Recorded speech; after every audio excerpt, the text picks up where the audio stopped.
Shalom Aleichem, everybody. Today I'm going to be making a video on the interesting secrets of prayer based on from this book. It's called A Love Like Fire and Water. It's from the Maamar of the Rebbe Rashab, the fifth Rebbe of Chabad. It's called Kuntres Avoda. This book has really changed my life in the sense that it's changed my life full on. And specifically in the realm of prayer, it's given me an incredible technique, a meditation that consists of the entire Shachris prayer and also all the other prayers, but even more so the Shachris prayer, which is the longest prayer. And it gives you different meditations as you're going through the prayer to get from level to level. This corresponds to the different levels of your soul connected to each of the four realms. There's four worlds, and then there's the infinite light of Hashem. There's also some, like in between the infinite light of Hashem and the highest realm, there's actually another realm called Adam Kadmon in between. But ultimately, these are all just, there's the infinite light of Hashem, there's Hashem and his infinite light, which are one. And in order for Hashem to create a world where the beings that live in this world could actually mistakenly feel themselves as separate beings, because as we know, there's nothing else besides Hashem. But in order to give us the illusion that we feel as if we're separate beings, Hashem contracts his light at different stages and levels, different realms, where in some realms the light is barely contracted, and even the beings that are in those realms are completely only aware of God. They don't even have any ego, till it goes more lower and lower, a little bit more ego, a little bit more, until we are in this world where a person could actually come to a point, chas v'shalom, where they could live without feeling Hashem's, without realizing that there's a creator, be oblivious to that fact. But as we know, in the times of Mashiach, everything's going to be open and revealed, and in this low physical realm, the light of the infinite light of Hashem will shine into it. That is through prayer, Torah, acts of kindness, etc. Doing Hashem's will. So that was a little introduction. So basically, we have different levels of our soul as well that correspond to the different worlds, the different amount of godly light revealed in each world. And ultimately, the highest part of our soul is called the Yechidah, the singularity, which is truly a piece of Hashem himself. It is completely one with Hashem himself. It is a part of him. It's nothing, there's no separation at all. We are, the essence of who each one of us is essentially completely a part of Hashem. So let's try to start this. I hope you enjoyed this introduction. I had to give a little introduction to get into it. Hine kol ha'avoda v'yagiya shel ovdei Hashem tefillah hu lavo lemidas ha'ava. Ki atefillah klalut inyanehu b'shtei dvarim echad hakasher u'dadbek nafsho v'lakus. The whole purpose, the whole effort, the labor of prayer, the effort of prayer is to come to loving Hashem. The main character trait that we should make ourselves feel and be aware of and work towards during prayer is love towards Hashem. And prayer is these two words, lekasher u'ledabek, to connect and glue, to connect and attach yourself, your spirit, your soul to Hashem. So there's two ways you could try to pray. Unfortunately, sometimes people will pray, they'll try to rush through it. They're not going to be able to fully access what the Rebbe Rashab here is telling us, that we have to get to a place where we are gluing ourselves to Hashem and we're feeling a powerful love for him. A fiery love, a powerful love for Hashem. It happens during prayer. But it has to be, we have to go into this prayer and be aware and make this our intentions of the prayer. If we go into the prayer with not a great mood and we try just to rush through it, we're not going to be able to tap into this potential that's there.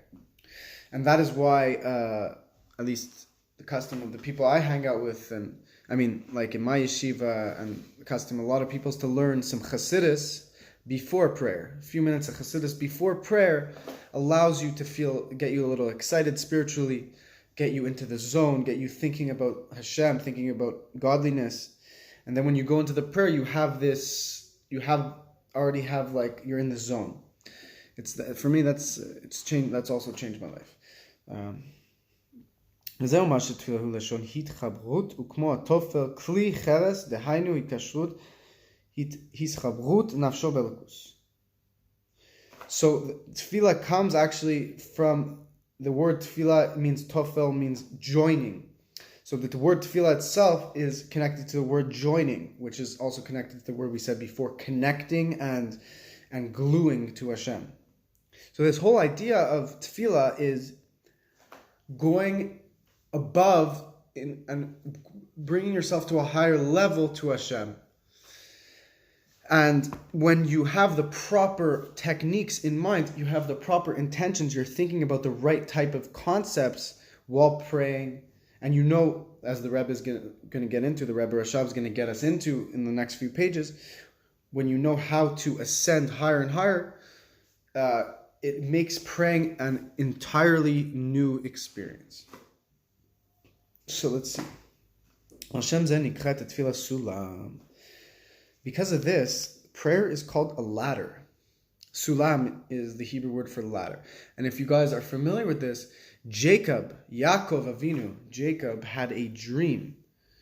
If you're familiar in the Chumash, in the Torah, in the Bible, Jacob had a dream. When he was sleeping, he fell asleep on the top of the Bet Kel, the house of God, the mountain of God. He fell asleep on the rock, and he had a dream. Behold, Hine, the ladder starting at the ground, and its head reaches to the sky, and the angels were going up and down the ladder. Basically, he did see that, and this is a glimpse at the days of Mashiach, a ladder connecting heaven and earth. The whole point of the coming of the redemption is, as you know, when somebody passes away and they merit, God willing, they go to Gan Eden. They go to the Garden of Eden, and in heaven, they dwell in the presence of the light of Hashem, and they enjoy learning Hashem's ways in the Gan Eden. But there's a much higher potential level than that, and that is in the coming of the redemption, where the person does not go to Gan Eden, but ultimately Gan Eden, this idea of Gan Eden, is brought down and fused with the earth. It's a much greater level than somebody going to heaven. Bringing heaven down to earth and fusing the two is a much greater reality. And that is what Jacob's dream was, of the ladder in heaven and earth. That is a prophecy, a glimpse of what is going to be in the days of Mashiach. And tefillah is called the sulam. Prayer is called the sulam. Prayer is the fusion between heaven and earth. Through prayer, we get to bring forth and access the redemption.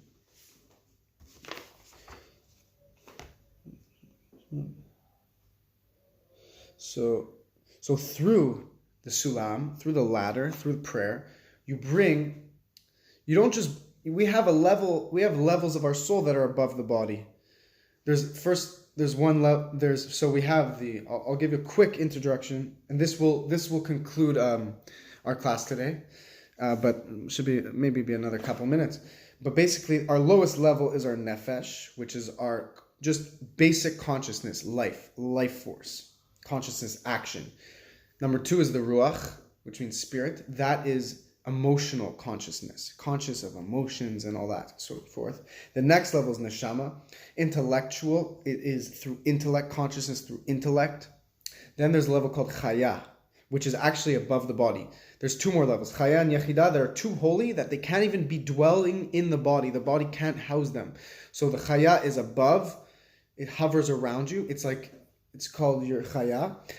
I'll give you an example. You walk into a room, you feel someone's energy. You don't know them, but you've never met them before, but you feel a vibe to them. You feel this vibe. It's above intellect.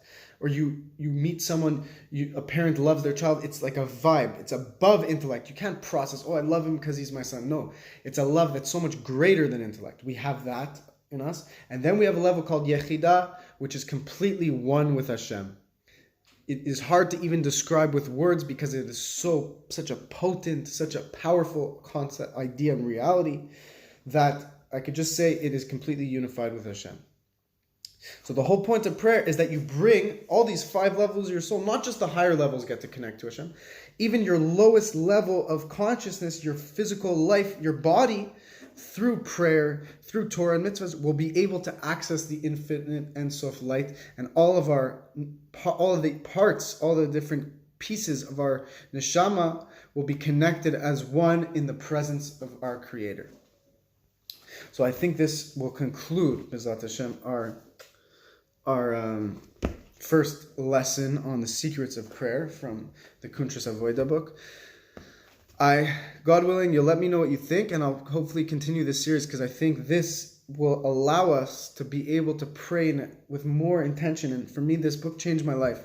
Something that I look forward, I get excited to pray with these techniques that we're going to get into, because it allows me to really reach a great place through prayer, rather than just feel like I'm just doing something that Hashem tells me to do. I get to connect to the essence of this thing, which is great. Even if you don't understand something, it's amazing when you do it just because Hashem tells you to do it. That's actually the highest level of just doing something. But now I'm still doing it just because Hashem told me, but now I get to understand the depths between this prayer. It makes it very sweet. So thank you. May Hashem bless you in everything you do, and hope to see you soon.